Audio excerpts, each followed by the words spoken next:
The question I think that we are confronted with today is, as that last line tells us in the gospel, when the Son of Man comes, will he find faith on earth? I think this is a most important question in today's world. And I believe each day it is becoming even more interesting to me to think about what type of answers we would get from that question today. When the Son of Man comes, will he find faith on the earth? I think that in today's world of immediate gratification and social media networks, most people, myself included, unfortunately, even though I'm technologically illiterate, most people seem to put their faith in these things and not in a God they cannot see. We do pray persistently, like the woman before the judge, for something as Jesus tells us to do, but we do it quite differently. Jesus tells us to pray persistently, to go to your room, close the door, and speak with Jesus, heart to heart.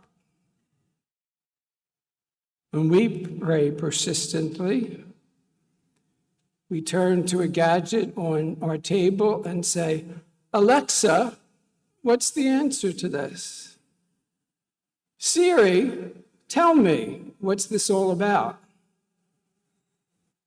Somehow, Googling it has lost the godliness.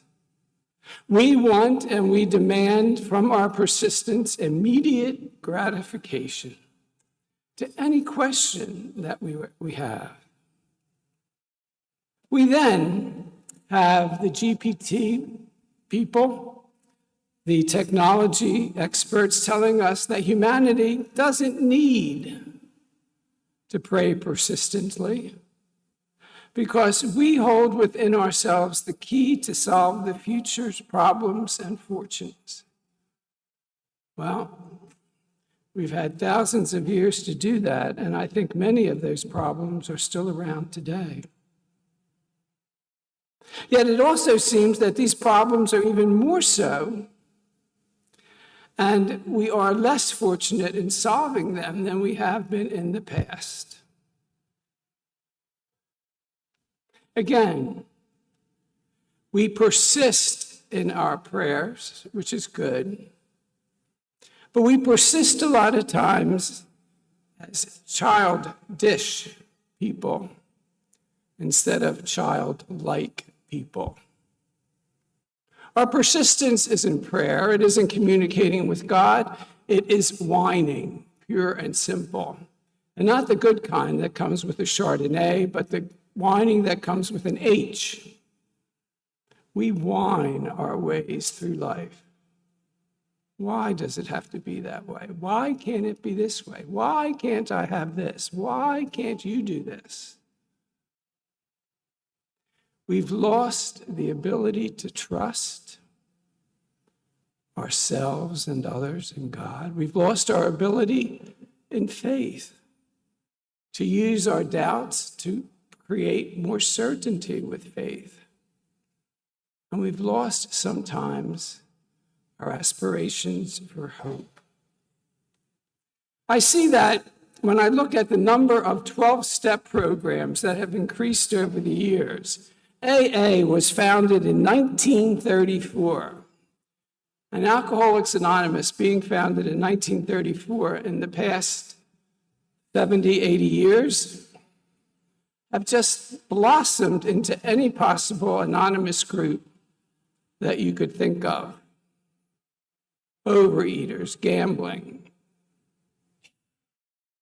sex, food, gluttony.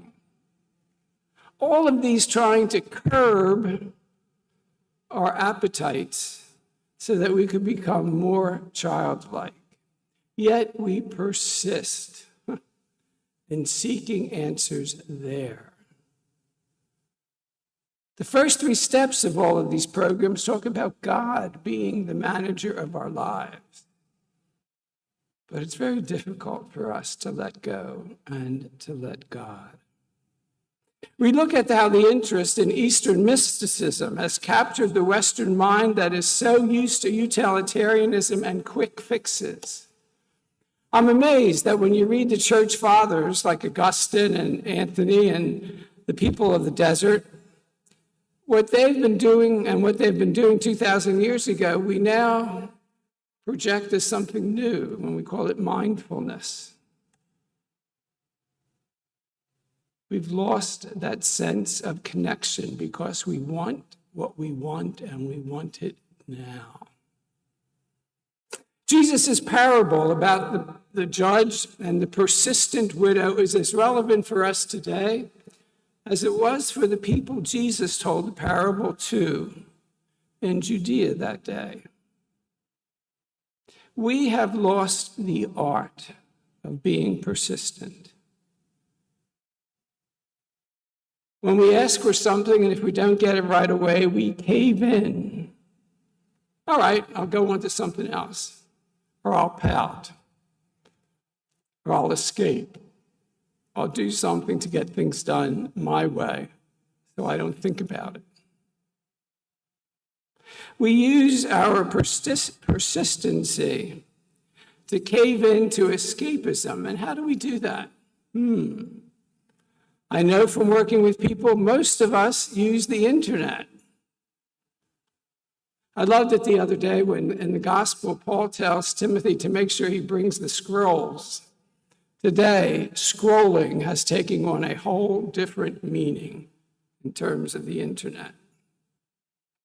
But we love the internet because we can be alone. And we can get a moment's gratification where our persistence seems to pay off. But we never get a long and lasting peace of heart, which is what we're called to. There are many stories that I could tell, but one in particular that I would tell was when I was a young kid growing up on Tilton Street in Port Richmond. And I had a good friend whose name was Teddy Gravotsky. His father owned a butcher store up the street. And he was always going on and on and on about how they loved peanut butter, peanut butter, peanut butter.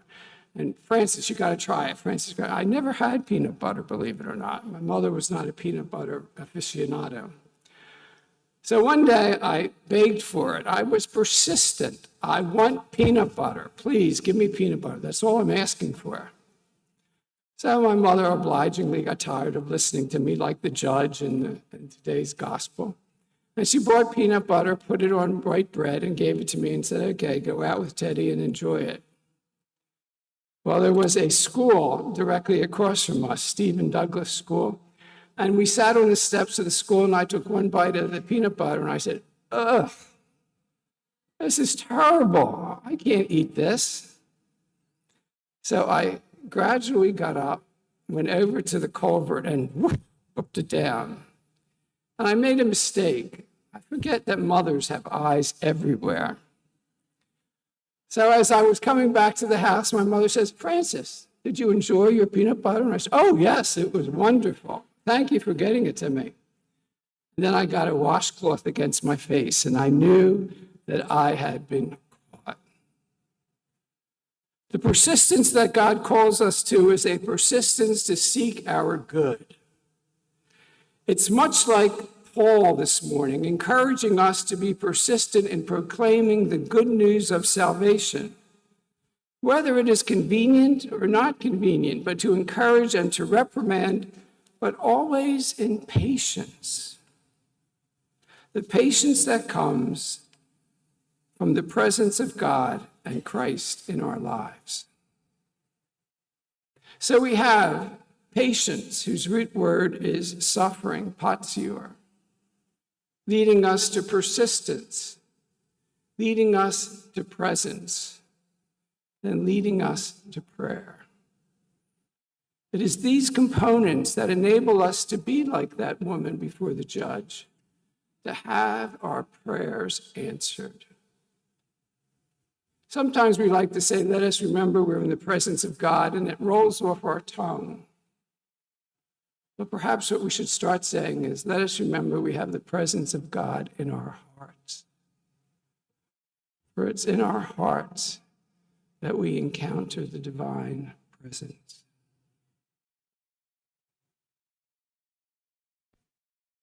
The Lord promised to be with us. And the first reading today about Aaron and Hur upholding Moses' arms in order to ensure victory over the wicked Amalek is for us a type, an example of how our hands have to be raised persistently in prayer so that our union with God may be more perfect in our Eucharistic sharing of Christ's body and blood at the Lord's first table.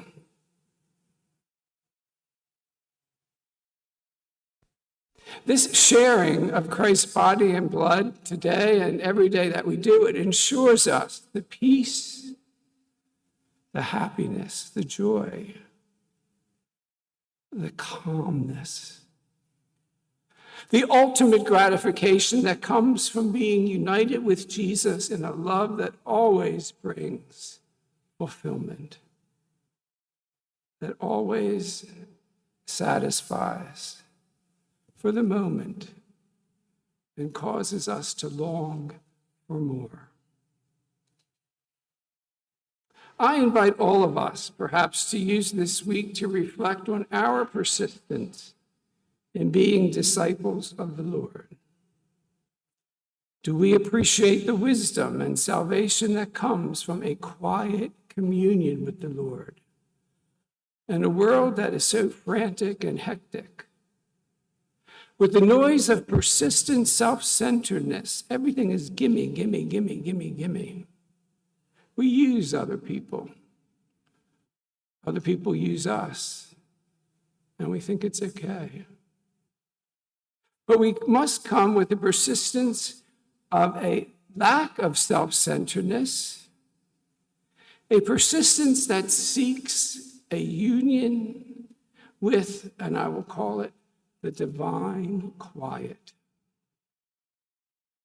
I would encourage all of us that perhaps in the evening or sometime in the afternoon to just take time and be still. Psalm 46 tells us, be still and know that I am God. It's not easy for us to be still. We want to always be on the move. Because when we're still, we get to really know the thoughts of our hearts.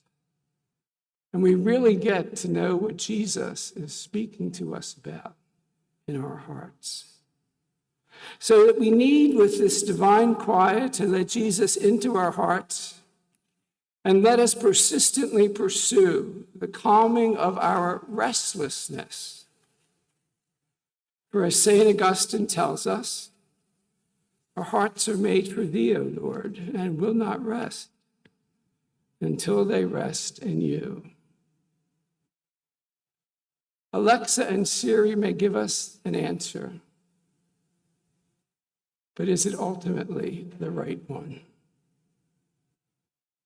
The right answer is that God is always waiting for us. God never is unavailable. You never get a busy signal when you call up God.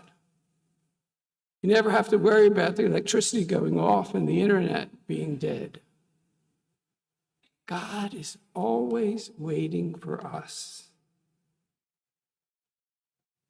We just need to be persistent and to be patient in our search, in our wanting to find God today in our lives and in all the days of our lives.